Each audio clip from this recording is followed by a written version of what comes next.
Une nouvelle MG va faire son apparition en Europe, une MG électrique évidemment, la S5.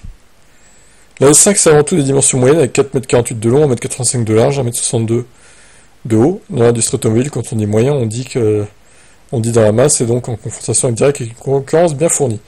Cet élégant SUV reprend la plateforme MSP de la MG4 et doit donc bénéficier de la même gamme de batterie 51 à 77 kWh.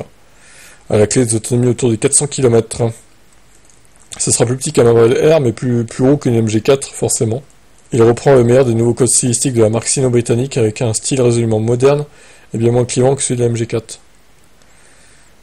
Ouais, mais c'est un peu plus gros au final, donc bof. Surtout assez large, hein, 1,85 m quand même. L'habitacle devrait être la même veine avec une attention particulière portée aux matériaux et aux finitions, plastique de haute qualité, équatorial, le meilleur de l'infodivertissement avec un tableau de bord moderne, un grand écran tactile central, pas de dépouillement à la Tesla, ou d'excentricité à la BYD, juste un rendu moderne, élégant et sobre.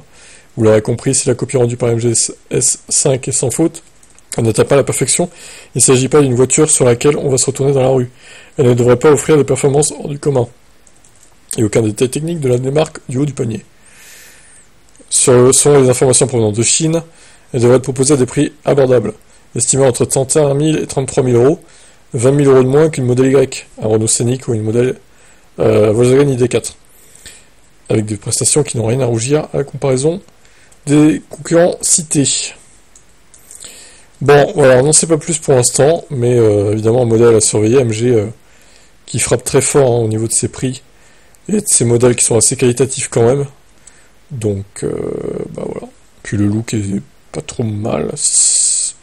Alors ça c'est un rendu... Ah non, je pense que c'est vraiment les photos officielles du coup. Hein. D'ailleurs je comprends pas pourquoi il la camoufle, mais bon, si on connaît déjà son design. Bref, affaire à suivre.